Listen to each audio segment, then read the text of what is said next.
সম্মানিত ভিউয়ার্স, আসসালামু আলাইকুম ওয়া রাহমাতুল্লাহি ওয়া বারাকাতুহু। আজ আমি আপনাদের দেখাতে চলেছি কিভাবে একটি সৃজনশীল প্রশ্ন পূর্ণাঙ্গ রূপে প্যারা প্যারা আকারে লিখতে হয়। তো আর বেশি কথা বাড়িয়ে লাভ নাই, চলুন সরাসরি শুরু করি। কয় নাম্বারে প্রশ্ন যখন লিখব তখন আমাদেরকে শুধুমাত্র একটি স্টেপে লিখতে হবে, এক কথায়। তার জন্য এক লাইন বা অর্ধ লাইন বা দেড় লাইন এরকমের মধ্যে সাধারণত ক নাম্বার উত্তর হয়ে থাকে। অ্যান্ড দেন খ নাম্বারে প্রথমে এক কথায় উত্তর দিতে হবে। কোনো ব্যাপারে যখন বিশ্লেষণ করতে বলে, ব্যাখ্যা করতে বলে, বা কোনো কিছু বলতে কি বোঝায় এ ধরনের কোশ্চেন করে থাকে, সেইটা এক কথায় উত্তর লিখতে হবে। প্রথমে প্যারাটা তৈরি করার জন্য প্রথমে একটা শব্দ পরিমাণ জায়গা ফাঁকা রাখতে হবে, তারপর লেখা শুরু করতে হবে এরকম। এবং ফাইনালি 2 লাইনের মাথায় বা 1.5 লাইনের মাথায় আমাদের বাক্যটা লেখা শেষ করতে হবে। অ্যান্ড দেন তারপর দ্বিতীয় প্যারা শুরু করতে হবে। দ্বিতীয় প্যারা শুরু করার সময় প্রথম ওয়ার্ডটা ফাঁকা রাখতে হবে।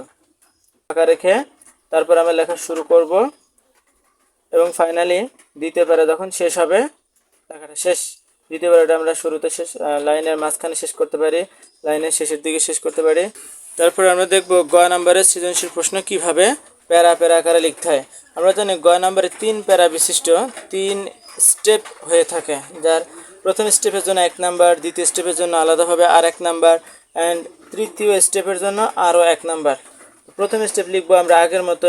প্রথম স্টেপ শুরু করার জন্য প্রথমে আমরা একটা শব্দ পরিমাণ জায়গা ফাঁকা রেখে তারপর শুরু করব।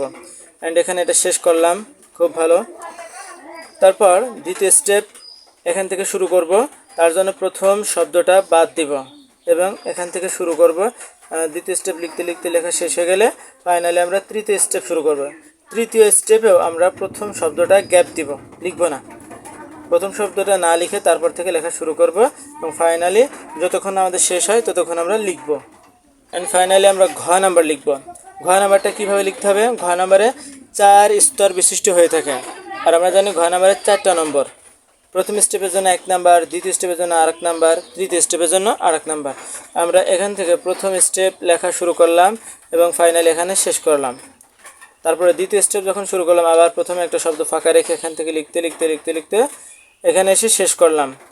তারপরে তৃতীয় স্টেপ এখান থেকে লিখতে লিখতে লিখতে লিখতে এখানে শেষ করলাম। ফাইনালি এবার চতুর্থ স্টেপে পৌঁছাবো। চতুর্থ স্টেপ যখন লিখব তখন আমাদের প্রথম ওয়ার্ডটা ফাঁকা রাখবো অ্যান্ড দেন লেখা শুরু করব, লিখতে লিখতে এখানে এসে শেষ করব। এবং এভাবে আমাদের এক সেট পূর্ণাঙ্গ সৃজনশীল প্রশ্ন লিখতে হবে। এভাবে প্রত্যেকটা প্রশ্ন যদি প্যারা প্যারা আকারে স্টেপ বাই স্টেপ লেখা হয় তাহলে স্যারেরা খাতা দেখার সময় খুবই স্বস্তি বোধ করে, আরাম বোধ করে এবং সঠিক নমুনা হিসাবে ধরতে পারে। তাই আমাদের এভাবে প্যারা আকারে লেখাটা উচিত। আমরা অনেকে আছি যারা সৃজনশীল প্রশ্ন লেখার সময় প্যারা প্যারা আকারে স্টেপ বাই স্টেপ লিখতে পারি না। আমরা হর হামেশে এলোপাতারি লিখে দিয়ে পৃষ্ঠা ভরে চলে আসি আর পরবর্তীতে নাম্বার পাই না। আসলে নাম্বার না পাওয়ার পিছনে এ ধরনের অনেক কারণ থাকে। আমরা চাইলে একটু ভালো করে লিখতে চাইলে আমরা ভালো মতো লিখতে পারি এবং পরিপূর্ণ নাম্বার উঠাতে পারি। এভাবে লিখলে স্যার একটা নাম্বারও কাটা দিতে পারবে না। প্রত্যেকটা সৃজনশীল প্রশ্নে 10-এর মধ্যে 10ই পেয়ে যাবেন আপনি। সৃজনশীল প্রশ্ন অঙ্ক টাইপের, যারা ঠিকঠাক মতো সঠিক উত্তর দিয়ে লিখতে পারবে না তারা 0 পেয়ে যেতে পারে, 10-এর মধ্যে 0। আবার যারা পূর্ণাঙ্গ তথ্য দিয়ে সঠিক স্টেপ বাই স্টেপ ভাবে প্যারা প্যারা আকারে লিখতে পারবে তাহলে সে পূর্ণ 10 নম্বরের প্রশ্নে 10 নম্বরই পাবে, একও কম পাবে না। গণিতের মতো হইলে পরিপূর্ণ নাম্বার, না হলে 0। তার কথা বাড়াবো না।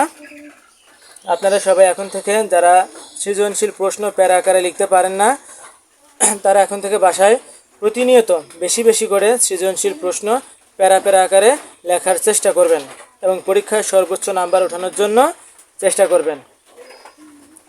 তো আজ আর নয়, ভালো থাকবেন সবাই।